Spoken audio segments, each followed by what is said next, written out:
5点开始做饭，家里2个小学生，1个初中生，6点30到家吃晚餐。3个挑食的小朋友，每天不仅要做他们喜欢的，还要做到营养均衡。有些人说，为什么我不选择早上出去买菜，要下午出去买？早上出去买回来也是放在冰箱里面，还不如下午出去买来的实在一点。最起码还有多1个上午的时间，让我考虑一下今天要吃些什么。回来了，我今天要做一个黄焖鸡。最近黄焖鸡它不是塌房了吗？自己做的永远都不可能塌房，除非我买到的是焖鸡。黄焖鸡里面肯定是少不了香菇的，我这个菇的那克的香菇好香的，已经1整袋吃到见底了，差不多要囤货了。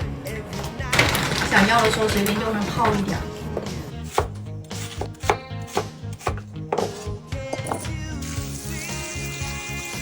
炒鸡肉先把姜片爆姜，这样炒出来的鸡肉一点膻味都没有的。我做黄焖鸡不喜欢用那些大料还有甜面酱，我就喜欢那种素炒出来的。加入事先调好的料汁，翻拌均匀，放入干香菇，倒入开水没过食材。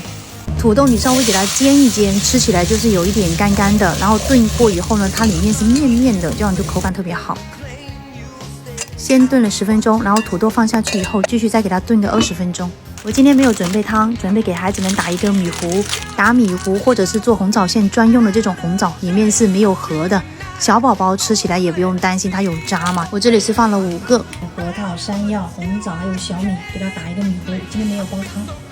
清洗干净以后，倒入破壁机，加入1000毫升左右的清水，打4杯刚刚好。我还放了一些冰糖上去。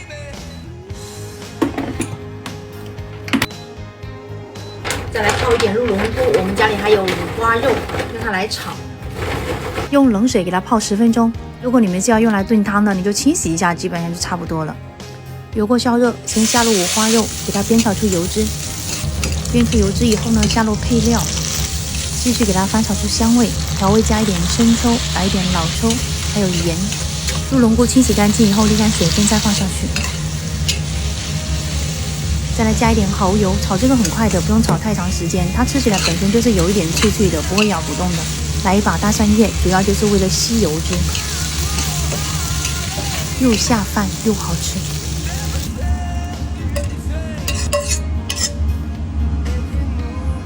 空心菜用来掐的，感觉太长了，锅里面都不好炒，所以切一下更方便一些。炒青菜尽量多一些的油，炒出来就会翠绿翠绿的，不容易发黄。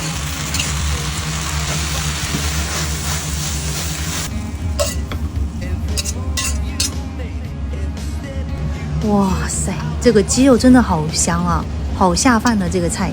这个土豆炖绵了呢，这个鸡肉也就差不多了。看一下这个米糊细腻的，自己在家里面打的米糊还更有营养。今天菜是又简单又快哦，赶紧吃饭了。